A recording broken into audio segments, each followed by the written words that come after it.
Hi friends, good morning. இது உங்கள் tape IS academy. நாம் இன்னைக்கு மார்ச் 10ஆம் தேதிக்கான நடப்பு நிகழ்வுகள் பார்க்க இருக்கிறோம். வழக்கம் போல் இன்றைய நடப்பு நிகழ்வு கவனமாக பாருங்கள், நோட்ஸ் எடுத்துக்கிடுங்க. ஈவினிங்கில் நடைபெறக்கூடிய டெய்லி கரண்ட் அஃபேர்ஸில் மறக்காமல் கலந்துக்கிடுங்க. தேர்வானது டெலகிராம் ஆப்பில் நம்மளுடைய டேப் ஐஏஎஸ் அகாடமி அப்படிங்கிற சேனல் நடைபெறும். இதுவரைக்கும் யார் நம்முடைய சேனலில் ஜாயின் பண்ணாமல் இருந்தீங்கன்னு சொன்னால் உங்களுடைய மொபைல் ஃபோனில் டெலகிராம் ஆப் இன்ஸ்டால் பண்ணி மறக்காமல் சர்ச் பாக்ஸில் டேப் ஐஏஎஸ் அகாடமி சர்ச் பண்ணிங்கன்னு சொன்னால் நம்முடைய குரூப்பில் ஈஸியாக ஜாயின் பண்ணிக்கலாம். கரண்ட் அஃபேர்ஸ் தேர்வு மட்டும் இல்லாமல் நம்ம அகாடமி சார்பில் நடத்தப்படக்கூடிய இதர தேர்வுகளையும் இதர தகவல்களையும் நீங்கள் அறிந்து கொள்ளலாம். ரைட், நாம் இன்றைய நடப்பு நிகழ்வுகள் பார்க்கக்கூடிய புத்துணர்ச்சி வாக்கியம் பார்த்தீங்கன்னு சொன்னால், தோல்வி என்பது இன்னும் புத்திசாலித்தனமாக மீண்டும் தொடங்குவதற்கான ஒரு வாய்ப்பு. சரிங்களா, நம்ம தோல்வி அடைஞ்சிட்டோம் அப்படின்னு சொன்னால் அதை நடத்தி நாம் வருத்தப்படக்கூடாது.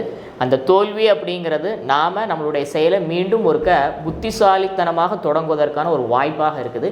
அந்த அடிப்படையில் தோல்வியிலேருந்து நம்ம மீண்டும் என்ன பண்ணணும் அப்படின்னு சொன்னால், தன்னம்பிக்கையோட விடாமுயற்சியோடு செயல்பட்டோம்னு சொன்னால் கண்டிப்பாக ஒரு நாள் வெற்றியாளர்களாக மாறும். சரிங்களா, பாருங்கள், தோல்வி என்பது இன்னும் புத்திசாலித்தனமாக மீண்டும் தொடங்குவதற்கான வாய்ப்பு. சரிங்களா, ரைட். நாம் இன்றைய நடப்பு நிகழ்வுகளில் முதல்ல படி தகவல் என்ன அப்படின்னு சொன்னால், மார்ச் 10ஆம் தேதி அனுசரிக்கப்படக்கூடிய ஒரு சில தினங்கள் பார்க்க இருக்கிறோம். அந்த அடிப்படையில் மார்ச் 10ஆம் தேதி இந்தியாவில் பார்த்தீங்கன்னு சொன்னால் CISFனுடைய ரைசிங் டே அனுசரிக்கப்படுகிறது அப்படிங்கிறத பார்க்குறோம். மத்திய தொழிலக பாதுகாப்பு படைன்னு சொல்லுவாங்க, சென்ட்ரல் இண்டஸ்ட்ரியல் செக்யூரிட்டி ஃபோர்ஸ். சரிங்களா, அதாவது இந்தியாவில் இருக்கக்கூடிய மிக முக்கியமான கட்டிடங்களை குறிப்பாக பார்த்தீங்கன்னு சொன்னால் பிரதமரனுடைய இல்லமாக இருக்கட்டும், குடியரசுத் தலைவர் மாளிகையாக இருக்கட்டும், அதுபோல் அணு சக்தி நிலையங்களாக இருக்கட்டும், அணுமின் நிலையங்களாக இருக்கட்டும், இந்தியாவினுடைய மிக முக்கியமான ஏர்போர்ட்ஸ், துறைமுகங்கள் போன்ற பல முக்கியமான இடங்களை பாதுகாக்கக்கூடிய மிக முக்கியமான பணி யாருடையது அப்படின்னு சொன்னால் இந்த CISFஐ சார்ந்த அந்த வீரர்களுடைய அந்த படைப்பிரிவு தான் என்ன செய்யுது அப்படின்னு சொன்னால் மிக முக்கியமான இடங்களெல்லாம் பாதுகாப்பு பணியில் ஈடுபடுதாங்க.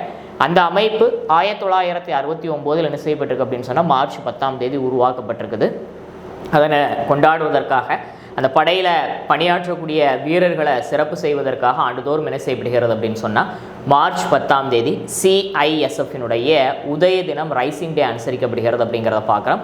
கடந்த ஒரு சில தினங்களுக்கு முன்னால் தான் பார்த்தீங்கன்னு சொன்னால் அந்த அமைப்பினுடைய தொடக்க நிகழ்வுகள் வந்து சென்னையில் அரக்கோணத்தில் இருக்கக்கூடிய அந்த ராஜாத்திய சோழன் மத்திய தொழிலக பாதுகாப்பு படை பயிற்சி பள்ளியில் நடத்தப்பட்டது அப்படிங்கிறதான் நம்மளுடைய நடப்பு நிகழ்வுகளில் டிஸ்கஸ் பண்ணியிருப்போம். உங்களுக்கு ஞாபகம் இருக்கும்னு நான் நினைக்கிறேன். சரிங்களா, ரைட். அப்போ நாம் தெரிந்து கொள்ளக்கூடிய தகவல் என்ன அப்படின்னு சொன்னால், முதல்ல நம்ம தெரிஞ்சுக்கிட்ட தகவல், இந்தியாவில் இருக்கக்கூடிய துணை ராணுவ படைகளில் ஒன்றான CISFனுடைய உருவாக்க தினம் ஆண்டுதோடு மார்ச் 10 அனுசரிக்கப்படுகிறது அப்படிங்கிறத பார்த்தோம்.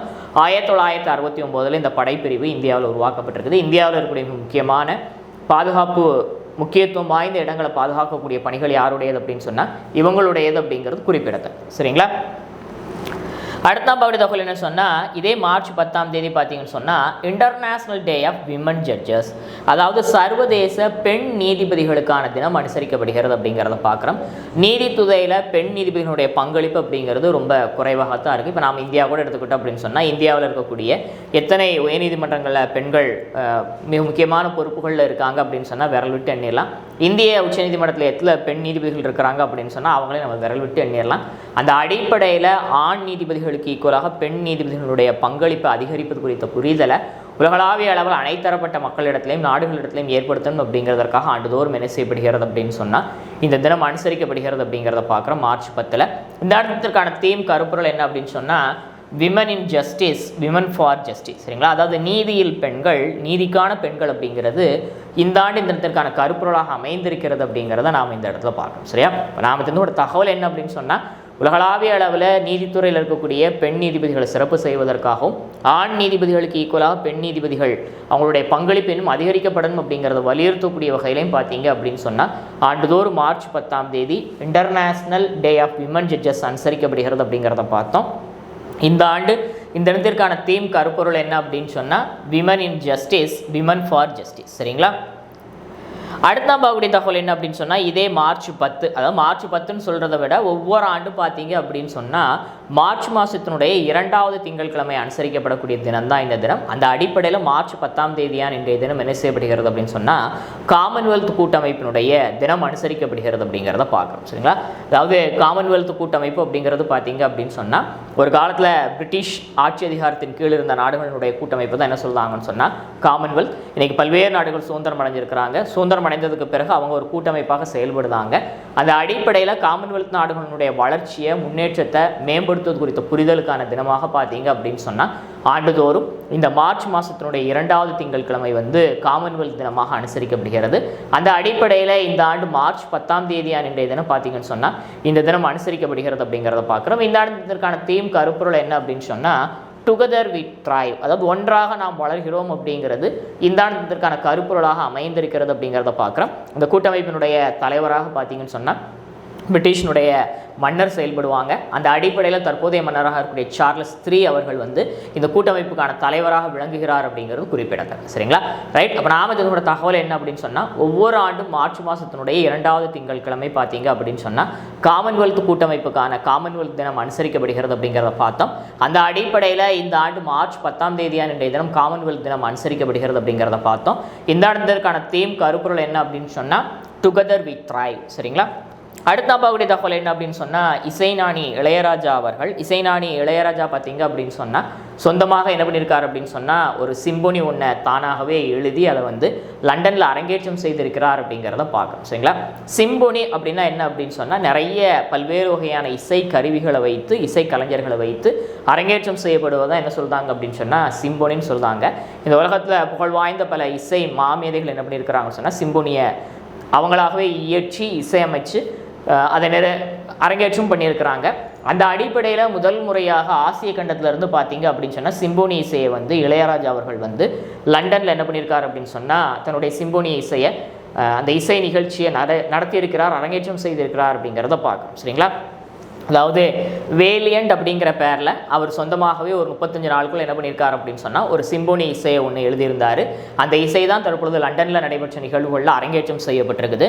ராயல் வில் ஹார்மோனிக் இசைக்குழுவோடு இணைந்து அந்த இசைக்குழுவினுடைய அந்த இசை கலைஞர்கள் என்ன பண்ணாங்க அப்படின்னு சொன்னால் இவருடைய இந்த சிம்போனியை வந்து அந்த லண்டனில் நடைபெற்ற அந்த நிகழ்வுகளில் மியூசிக் இசைச்சாங்க அப்படிங்கிறத நாம் இந்த இடத்துல பார்க்குறோம். ஆசிய கண்டத்திலிருந்து சிம்பொனியை எழுதி அரங்கேற்றிய முதல் இசை அமைப்பாளர் அப்படிங்கிற பெருமைக்குரிய நபராக யார் மாறியிருக்காருன்னு சொன்னால் இளையராஜா மாறி இருக்கிறார் அப்படிங்கிறத நாம் இந்த இடத்துல பார்க்குறோம்.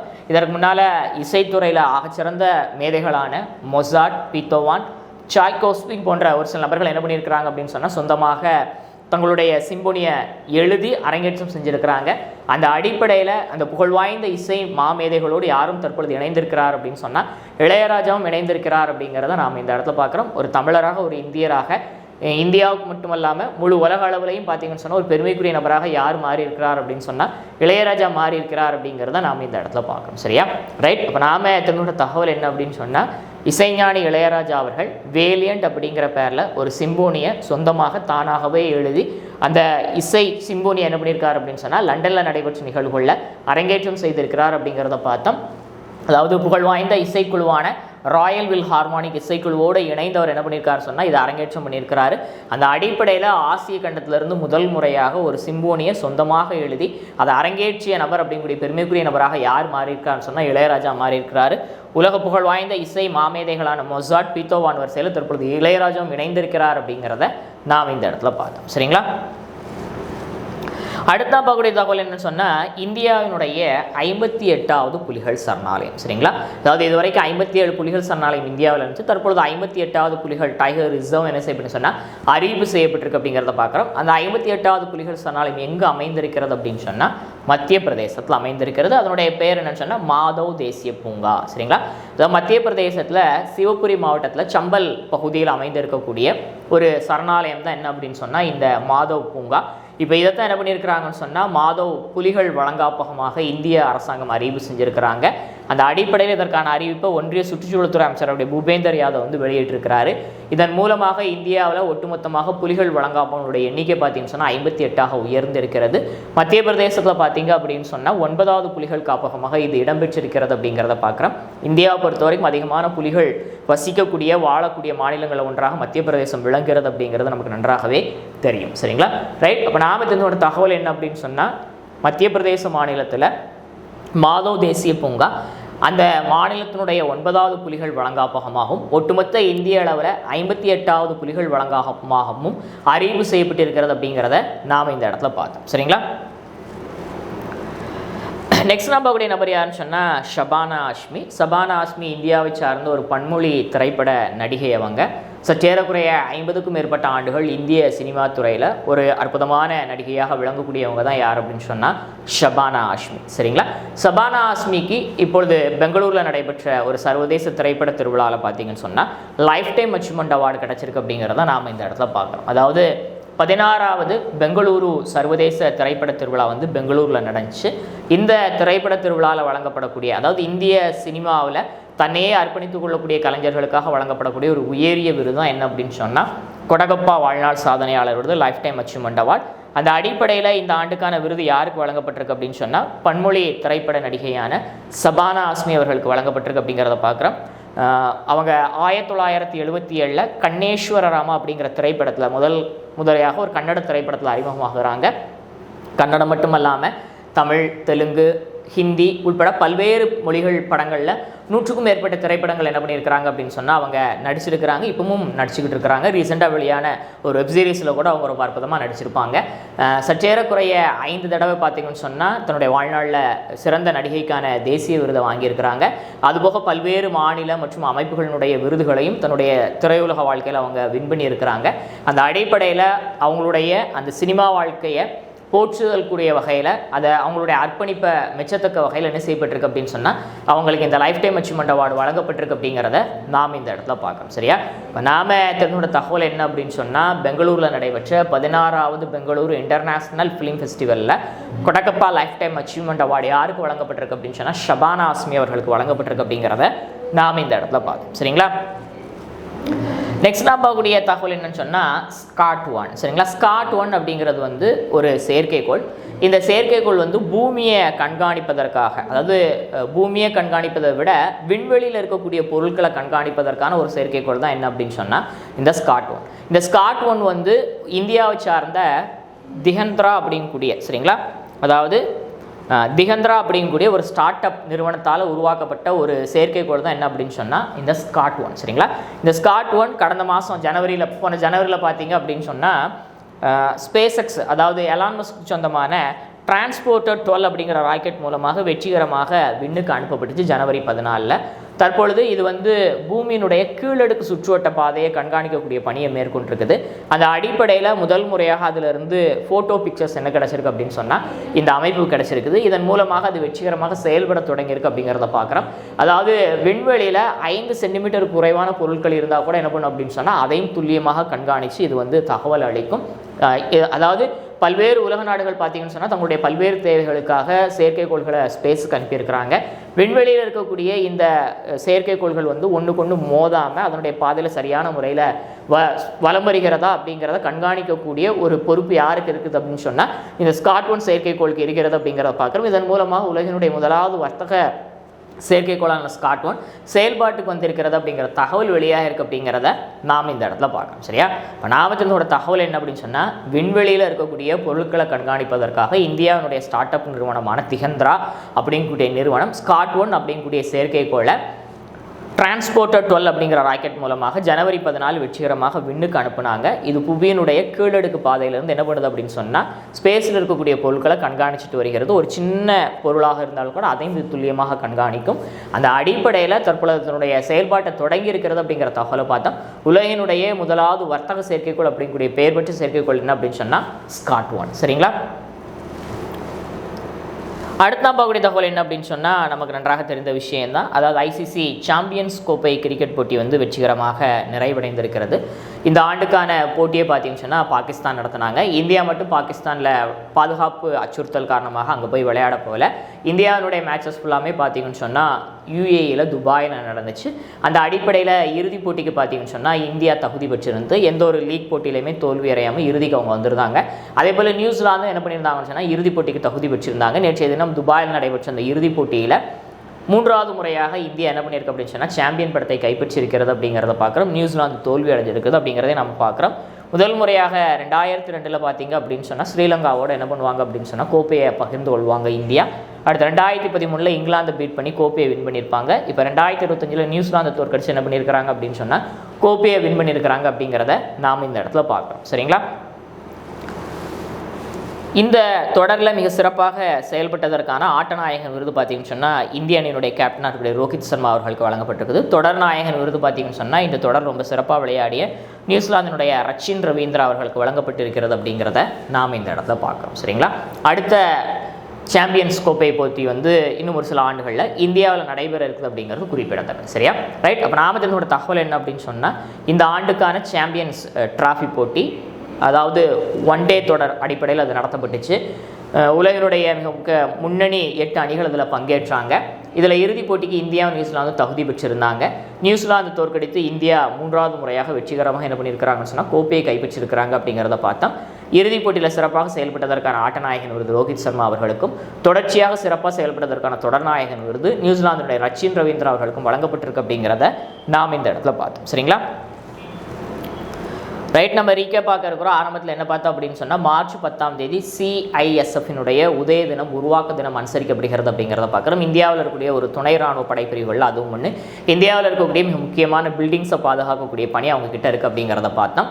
1969 இந்த அமைப்பானது உருவாக்கப்பட்டதனுடைய ரைசிங் டே ஆண்டுதோறும் மார்ச் 10 அனுசரிக்கப்படுகிறது. சமீபத்தில் அதனுடைய இந்த ஆண்டுக்கான தொடக்க நிகழ்வுகள் சென்னையில் அரக்கோணம் பக்கத்தில் தக்கோலத்தில் அமைந்திருக்கக்கூடிய ராஜாதித்ய சோழன் மத்திய தொழிலக பாதுகாப்பு படை பிரிவு பயிற்சி முகாமில் நடைபெற்றது.